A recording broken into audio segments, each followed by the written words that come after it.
At ayun na nga mga sir, mga ma'am, after nga nating magdiskarga, eto, may nag-chat, may nagpabook ng kolong-kolong. So yan, dali-dali ko na nga ang inano yan, sinervisan at mabilisan lang guys, yan.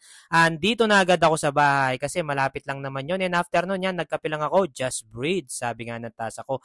At eto na nga, yan, uumpisa na nating ayusin yung mga pinamalengke natin.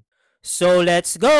So, yan, iwa-walkthrough ko kayo kung ano yung mga ginagawa ni Daddy Jepo. Yan, walkthrough talaga.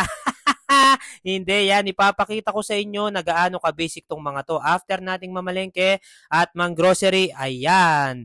Ayusin ko yan ng napakadali at walang kahirap-hirap.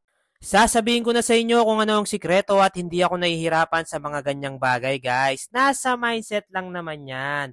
Yung nasa isip ko nga kasi, 'di ba sabi ko nga sa inyo, matagal dating nakikipagtrabaho si Daddy Jepo nyo. Nako, kung alam nyo lang kung gaano ko passionate tsaka ko commit sa pagkikipagtrabaho, hay nako, magtataka kayo, hindi normal ang aking pagkikipagtrabaho. Tuloy-tuloy lang ang sipag at lagi akong pumapasok kahit umabagyo na yan, lumilindol. Nako, Daddy Jepo nyo, one call away lagi sa mga pinagtatrabahuhan niya. Yan, yung mga bagay na yon, pwede ko naman sigurong ipagmalaki. Kaya itong mga bagay na to guys, nako, napaka-basic, lalong-lalo na sariling negosyo ko na to. Yun nga noong nakikipagtrabaho ko na may boss ako, nako, iba nga yung sipag natin. Ito pa kaya tong ganito, di ba? So, dapat yan, doble lang talaga yung sipag ni Daddy Jepo nyo at laging tuloy-tuloy lang ako. Kung mapapansin nyo, talagang ulit-ulit lang naman yung mga vlog ko, di ba?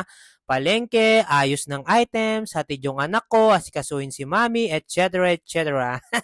Yung pinaka side hustle ko na lang, side hustle talaga, yung sina-sideline ko na lang na hobby, pagro-running and pagbabasketball, yun, at saka pakikipagkape sa mga friends natin dun sa ka-fellowship. So yan, ako, ang dami ko na namang nasabi. At nandito na nga tayo. Balik tayo guys sa pag-ayos. Yun, saan na naman tayo nakarating. Konting inspirational words lang naman yun guys para ma-inspire kayo at maipakita ko sa inyo na hindi basta-basta ang nagnenegosyo. Dapat talaga passionate ka, commit ka talaga. At dapat masaya ka sa ginagawa mo. Ayan, nako, yung pagsasari-sari store matrabaho talaga at mabusisi. At ayun, pansin nyo naman, di ba? Nag-check na naman ako ng price. So, bali pala guys, itong pag-ayos ko na to, pang 4th day ko na. Yan, pupunuin ko talaga yung tindahan ko. Para this weekends, relax-relax lang tayo.